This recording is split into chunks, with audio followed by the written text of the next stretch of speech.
जय नारायण बच्चों, आज हम एक नया चैप्टर स्टार्ट करने वाले हैं। और जैसा कि मैंने जब प्रीवियस चैप्टर आपको पढ़ाया था डेटा हैंडलिंग, तो मैंने उसका भी आपको नेम नहीं बताया था। और अभी भी जो हम न्यू चैप्टर स्टार्ट करने वाले हैं, मैं उसका आपको नेम नहीं बताऊंगी। अगेन मैं आपको उसको एक क्लू दूंगी जिसके थ्रू आप ये जानेंगे कि मैं आज कौन सा चैप्टर स्टार्ट करने वाली हूँ।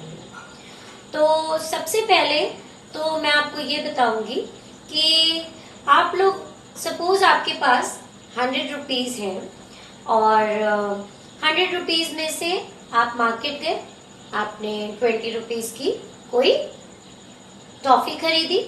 मम्मा ने आपको 100 रुपीज का नोट दिया है, आपने 20 रुपीज की टॉफी खरीदी।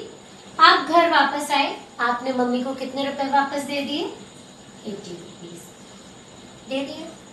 सिंपल मैथ्स है, डेली लाइफ भी है इसमें, क्योंकि ऐसा यूजुअली होता है। आप मार्केट जाते हैं और जाते सामान लेके आते हैं, जितनी मनी खर्च होती है वो आपकी मनी चली जाती है, बाकी जो बची बनी होती है वो आप अपने पेरेंट्स को रिटर्न करते हैं।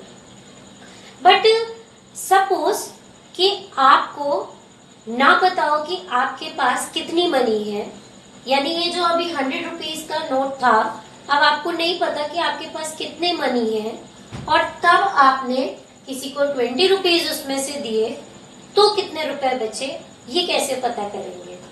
यानी you don't know about how much money you have, कितनी मनी आपके पास है। तो आप ऐसे सिचुएशन में सपोज जो आपके पास नोट है, या तो आप उन्हें काउंट करिए, but if there are lots of money, यानी बहुत सारी मनी है, तो आप कैसे उसे काउंट करेंगे? तो आपने उसे लेट किया कि x। अब इस x में से 20 रुपीज आपने खर्च कर दिए, मीन्स जो टोटल मनी थी x, इसमें से आपने 20 रुपीज खर्च कर दिए, क्योंकि वो आपने स्पेंड किए इसलिए आपने उसे माइनस किया। और अब आपके पास क्या बचा, आप कैसे बताएंगे? तो यही आपके पास बचा, दैट मीन्स जो मनी थी उसमें से 20 आपने माइनस कर दिया। अब आपके माइंड में आ रहा होगा ये x कहाँ से आया? तो आपने प्रीवियस क्लास में पढ़ा था कि अलजेब्रा एक मैथ्स का पार्ट होता है, जिसमें कि हम x, y, z इन वेरिएबल्स का इस्तेमाल करते हैं। जो भी आपके ये x, y, z, a, b, c, d के फॉर्म में जो भी होता है, दैट इज कॉल्ड वेरिएबल। इनको हम वेरिएबल्स कहते हैं। और जो भी हमारे नंबर्स के फॉर्म में होता है उन्हें हम कांस्टेंट कहते हैं। ये सारी चीजें आप अपने क्लास 6 में पढ़ चुके हैं। सो अब हमें जो नेक्स्ट चीज जाननी है, अभी भी मैंने आपको आपके चैप्टर का थोड़ा थोड़ा हिंट दिया है। इफ आप अपने इंडेक्स देखेंगे तो आप थोड़ा सा रिकॉल कर सकते हैं कि आपको आज मैं कौन सा चैप्टर स्टार्ट करने वाली हूँ।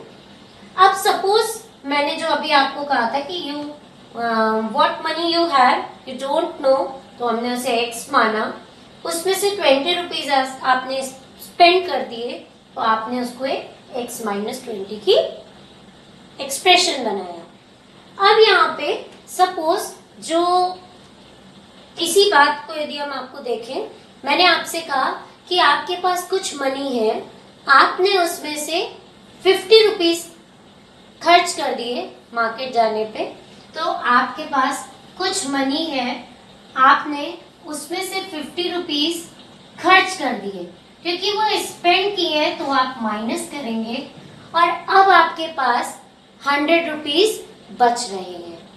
यानी क्या मनी थी वी डोंट नो, लेकिन उसमें से हमने 50 माइनस कर दिया, मीन्स हमने किसी को दे दिया, तो मेरे पास कितना बचा? 100 रुपीज।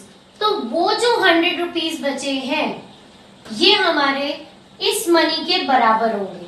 क्यों होंगे? क्योंकि जितनी मनी मेरे पास थी उसमें से मैंने 50 दे दिया, मेरे पास 100 बचा। अब मुझे इन दोनों को एक दूसरे के इक्वल यदि करना है, तो मैं यहाँ इक्वल टू का साइन लगाऊंगी।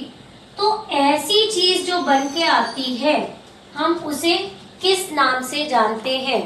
आई होप अब भी आप अपने चैप्टर तक पहुंच चुके होंगे। यहाँ मुझे इक्वल टू का सिंबल दिख रहा है, और ये एक एक्सप्रेशन था जो एक एक्सप्रेशन इक्वल टू का साइन रख के कुछ नंबर लिखा, तो ये पूरा एक एक्सप्रेशन हमारे चैप्टर किससे कनेक्ट होता है? This is called simple equation. Equation, यही है हमारा चैप्टर सिंपल इक्वेशन। तो हमारे आज का चैप्टर 4 है सिंपल इक्वेशन। सो आपने इसे देखा, मैंने जो आपको बताया इसका रियल लाइफ से कनेक्ट करते हुए इसको कुछ मैंने एग्जांपल्स लिए। तो इस तरीके की सिचुएशन जब हमें नंबर की एक्चुअल वैल्यू ना पता हो जो हमारे पास है, या जो बेसिक वैल्यू वो ना पता हो, और हम उसमें से कुछ लें या उसमें से कुछ दें, तो फिर क्या वैल्यू आई, ऐसी सिचुएशन पे ही हम सिंपल इक्वेशन का रूल फॉलो करते हैं और अलजेब्रा का वहां पे काम होता है। मैथ्स में अलजेब्रा के अंदर हमारा ये चैप्टर इंट्रोड्यूस होता है, क्योंकि ये अलजेब्रा मैथ्स का ही एक पार्ट है। अब यहाँ पे इस चैप्टर में बेसिकली आप जो चीजें सीखेंगे वो आपकी ये एक इक्वेशन बनाना आपने सीखा। मैंने यहाँ पे आपको बताया कि कैसे हम इक्वेशन बनाते हैं। इक्वेशन, सिंपल इक्वेशन का यदि हम एक डेफिनेशन जाने, तो सिंपल इक्वेशन का डेफिनेशन होता है कि जो कुछ भी हमारे इक्वल टू के सिंबल के लेफ्ट हैंड साइड होता है, वही चीज हमारे इक्वल टू के राइट हैंड साइड हो, ऐसा जरूरी नहीं है। लेकिन जो कुछ भी लेफ्ट में है और जो कुछ भी राइट में है, वो दोनों एक दूसरे के इक्वल होते हैं। That's why it is called equation, because इसमें एक इक्वल टू का साइन होता है, इसीलिए हम इसे सिंपल इक्वेशन के नाम से जानते हैं। अब जो आपका इस पे बेस्ड जो एक्सरसाइज आपकी दी हुई है 4.1, वो यदि हम बेसिकली देखें तो इसी बात पे डील करेगी कि 2-3 पॉइंट्स जो उसमें आपको ध्यान देने हैं। कि पहला पॉइंट आता है कि किस तरीके से आपको कोई स्टेटमेंट दिया हो। लाइक मैं एक एग्जांपल आपको एक्सप्लेन करती हूँ। मैंने आपको कहा फाइंड द इक्वेशन, ठीक। अब मैंने एक लिया 10 टाइम्स ऑफ ए इज 9। मैंने ये इक्वेशन, एक स्टेटमेंट लिखा। तो जो पहला मेरा इस क्वेश्चन, इस एक्सरसाइज का क्वेश्चन होगा, जिसमें आपको इस तरीके से स्टेटमेंट फॉर्म में दिए होंगे और you have to make a equation. तो आप देखिए, आप 10 टाइम्स, टाइम्स जहां पे भी टाइम्स वर्ड आता है दैट इज मल्टीप्लीकेशन। तो 10 टाइम्स ऑफ ए, यानी ए इज, हमेशा इसके लिए हम इक्वल टू का सिंबल का इस्तेमाल करते हैं। क्या आ रहा है? 9। तो इस पूरे स्टेटमेंट के लिए एक इक्वेशन बनी 10 into a means 10a is equals to 9। So this is our equation. तो कुछ क्वेश्चंस आपके ऐसे हैं जिनमें आपको स्टेटमेंट फॉर्म में दिया होगा, you have to make a equation. Next हम एग्जाम्पल बात करेंगे जस्ट इसका रिवर्स, यानी अब हमें दिया होगा, नेक्स्ट हमारा एग्जाम्पल जिसमें हमें दिया होगा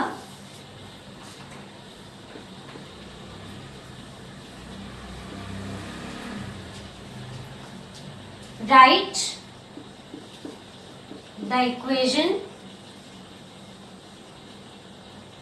इन स्टेटमेंट फॉर्म। जैसे कि मैंने अभी आपको प्रीवियस एक एग्जाम्पल में बताया कि इसमें आपको क्या दिया होगा कि आपको इसमें इक्वेशन दी होगी। जैसे सपोज मैंने एक इक्वेशन ली x - 5 = 10। अब आपको इसको स्टेटमेंट में लिखना है, जस्ट प्रीवियस वाले एग्जाम्पल का रिवर्स। तो मैं क्या लिखूंगी? यदि मैं नॉर्मली देखूं तो x में से मैंने 5 को माइनस किया तो आंसर 10 आता है। ये हिंदी में हुआ। अब मैं इंग्लिश में इसे कैसे लिखूंगी? 5 is subtracted from x gives 10। मैं ये भी स्टेटमेंट लिख सकती हूँ। दूसरा क्या लिख सकती हूँ मैं, कोई आपके माइंड में हो?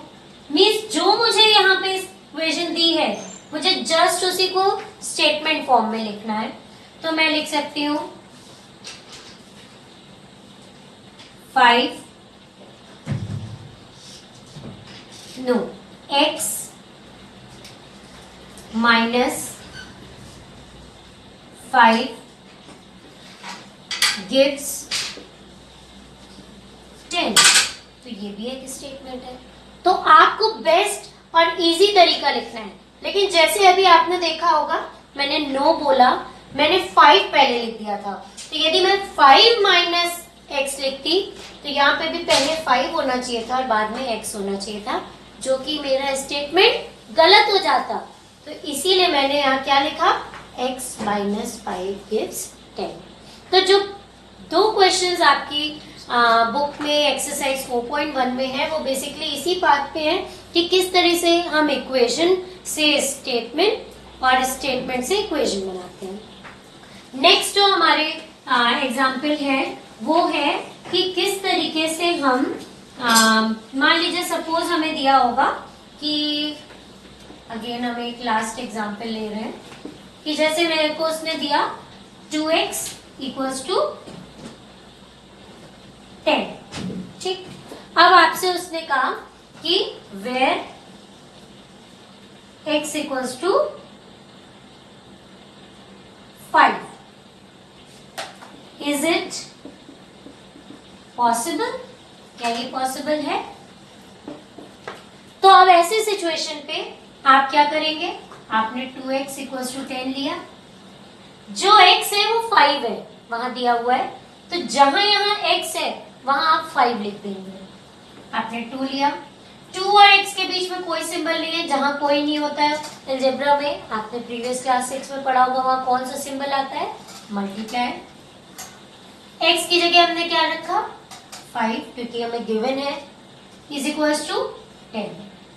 5 2 जा 10, इधर भी 10, क्योंकि हमारा लेफ्ट हैंड साइड बराबर हो रहा है राइट हैंड साइड के लिए, दैट मीन्स जो इसने पूछा is it possible, so this is verified. ये बिल्कुल सही है कि जब ये इक्वेशन होगी तो इसमें x की वैल्यू 5 रखने पे हमारा आंसर आएगा। तो ऐसे ही आपको क्वेश्चन में क्वेश्चंस दी होंगी और उसमें वैल्यू दी होगी, पूछेगा कि क्या ये पॉसिबल है इसका आंसर। यदि वो वैल्यू रखने पे दोनों तरफ हमारे left hand side right hand side equal हो रहे हैं, दैट मीन्स हमारा जो x की वैल्यू है वो सही है। लेकिन यदि यहाँ पे रखने पे एक तरफ कोई और वैल्यू दूसरी तरफ कोई और वैल्यू आ रही है, मीन्स राइट हैंड साइड और लेफ्ट हैंड साइड इक्वल नहीं हो रहा, तो इसका मतलब जो हमें x की वैल्यू दी गई है वो सही नहीं है। तो ये हमारा इसमें क्वेश्चन है और इसी पे बेस्ड कुछ वर्ड प्रॉब्लम्स दिए हैं जिन पे बेस्ड आप क्वेश्चंस को सॉल्व करेंगे। तो ये एक आज का सिंपल इक्वेशन की स्टार्टिंग थी जिसको आप बहुत अच्छे से समझिए और आप कॉपी में करेंगे। Thank you students.